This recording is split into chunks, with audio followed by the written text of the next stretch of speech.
अस्सलाम वालेकुम दोस्तों, उम्मीद करती हूँ आप सब लोग ठीक होंगे। मैं भी बिल्कुल ठीक हूँ। और गुज़िश्ता रोज़ का मैच आप लोगों ने देखा, मुझ समेत आप लोग भी खासे जो है वो डिसअपॉइंट हुए होंगे पाकिस्तानी टीम की कारकर्दगी को देखकर, क्योंकि पाकिस्तानी टीम ने जिस तरह से कल की कारकर्दगी दिखाई है इंतहाई मायूस कुन, और उससे पहले भी जो 3 मैचेस हारे हैं वो भी इंतहाई मायूस कुन कारकर्दगी थी।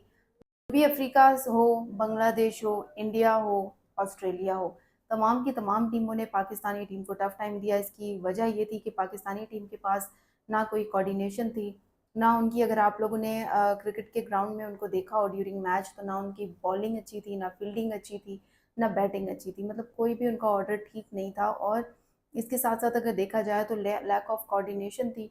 हम बार बार तो ये बात करते हैं कि जी कोचेस तब्दील कर दें, कोच की तब्दीली की बहुत बातें होती हैं, लेकिन देखें, कोच अल्टीमेटली ट्रेनिंग दे सकता है, सिखा सकता है, लेकिन खेलना तो प्लेयर ने खुद है। और प्लेयर्स जो है वो उस तरह से अपना फीडबैक नहीं दे पा रही, प्लेयर्स नहीं खेल रही हैं क्रिकेट के ग्राउंड में। अगर देखा जाए तो बिल्कुल भी उनकी जो परफॉर्मेंस है वो मायूस कुन ही है। और इतना बड़ा वर्ल्ड कप आप खेलने जा रही हैं, ये वो प्लेयर्स हैं जो कई कई अरसे से खेल रही हैं, 10-10 साल इनको हो चुके हैं, कितने वर्ल्ड कप इन्होंने खेले हैं, लेकिन आज भी इनको देख के ऐसा लगता है कि जी ये कोई पहली दफ़ा खेलने के लिए आई हैं या इनका कोई पहला टूर्नामेंट है, क्योंकि बिल्कुल भी इनकी परफॉर्मेंस नहीं है। अगर इन दिनों प्लेयर्स की जो इंडिविजुअल कारकर्दगी देखी जाए तो पिछले दिनों फातिमा सना को देख के आ रहा था कि जब उन्हें दी 100 लीग से ऑफर आई तो कहा गया कि जी फातिमा सना बहुत अच्छी प्लेयर हैं, और फातिमा सना जैसे ज़ाहिर है सालों बाद ऐसे प्लेयर्स आते हैं। ख़ास तौर पर अगर वुमेन क्रिकेट टीम की बात करें तो वुमेन क्रिकेट टीम में तो फातिमा सना जैसे प्लेयर्स की ज़रूरत है। कल तो खैर उनका बल्ला नहीं चल सका, लेकिन उससे पहले उन्होंने 55 रन की जो इनिंग्स खेली, यकीनी तौर पर उसके बाद दी 100 लीग से उन्हें ऑफ़र भी आई, और ये काबिल दी था हमारे लिए, और काबिल तारीफ़ भी था। लेकिन उसके बाद फिर आलिया रियाज पर तनकीद हुई, ट्रोल किया गया, कहा गया कि जी वो घूमने फिरने पे लगी हुई हैं। और जिस तरह से केओस और जिस तरह से हमने क्या सराहियाँ सुनी कि जी आलिया रियाज को जहाँ पर प्रैक्टिस करनी चाहिए थी, वो बजाय प्रैक्टिस पर फोकस करने के उन्होंने बाहर घूमने फिरने को तरजीह दी और यहाँ से चली गई। लेकिन जब वो वापस आई हैं, स्क्वाड में उनको शामिल किया गया, तो उसके बाद क्या हुआ, आलिया रियाज ने कोई ख़ास परफॉर्मेंस नहीं दिखाई। आपने सिद्रा अमीन को बाहर बिठा दिया, बाहर ड्रॉप कर दिया, लेकिन आपके पास उसकी रिप्लेस ही नहीं है। मतलब सिद्रा अमीन की जगह आपके पास कौन सा ऐसा खिलाड़ी था जो आपने सिद्रा अमीन को टीम में नहीं शामिल किया। हालांकि सिद्रा अमीन अच्छी प्लेयर हैं, एक अच्छा आपको गेम मिल जाता अगर आप उसे शामिल करते, लेकिन आपने वो भी।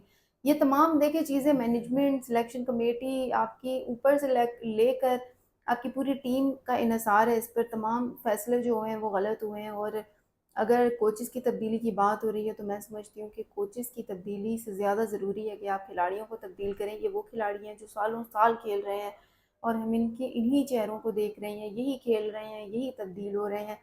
दोबारा कोई टूर्नामेंट आ रहा है, इन्हीं को शामिल किया जा रहा है, तो इनकी रिप्लेस, पीसीबी की जिम्मेदारी है कि इनकी रिप्लेस पर खिलाड़ी तैयार करे, इनके बैकअप प्लान तैयार करें। अंडर 19 टीम में इमर्जिंग प्लेयर्स उनको तैयार करें अपकमिंग इवेंट के लिए, क्योंकि हमारे पास ये इनफ नहीं है कि हम इन्हीं पर इन्हसार करें। बहुत एम्बेरसमेंट हो गई।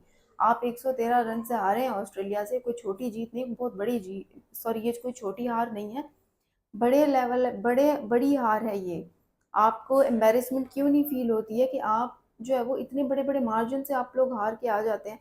इससे पहले आप 23 रन से आ रहे हैं, फिर आप 2 विकेटों से जनूबी अफ्रीका से आ रहे हैं, बांग्लादेश से 23 रनों से आ रहे हैं, इंडिया से आप बड़े मार्जिन से 60+ रनों से आ रहे हैं। तो आप कम अज़ कम देखिए, एक लिमिट होती है ना। एक तो आप 2 मैचेस हार जाएं, 2 जीत जाएं, या 2-3 हार जाएं, 1 जीत जाएं, मतलब कोई एक थोड़ा सा कॉम्बिनेशन, थोड़ा सा आप हारें, लेकिन कम से कम खेलें तो सही।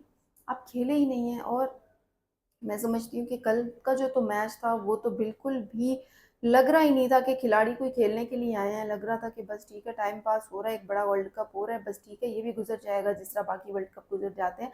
तो हर मरतबा ऐसा नहीं होता। आप टीम की नुमाइंदगी करते हैं, आप पाकिस्तानी टीम की तरफ से खेलते हैं, तो प्लेयर्स की बहुत बड़ी जिम्मेदारी होती है।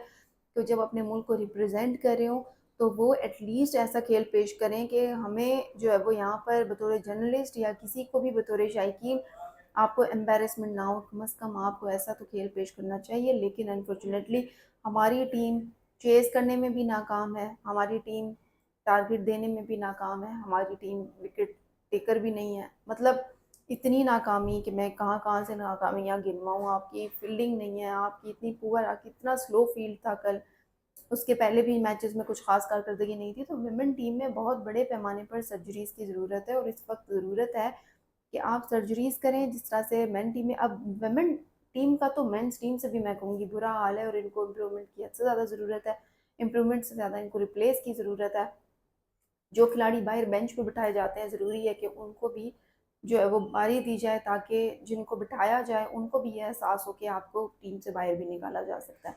दोस्तों, वुमेन टीम की कारकर्दगी पर आप क्या कहते हैं? क्या आप लोग मुतमईन हैं? आप क्या समझते हैं कि किसको कहाँ पर जगह देनी चाहिए, किसको कहाँ तब्दील करना चाहिए? अपनी अपनी राय से ज़रूर आगाह कीजिएगा। मुझे दें इजाज़त। अल्लाह हाफ़िज़।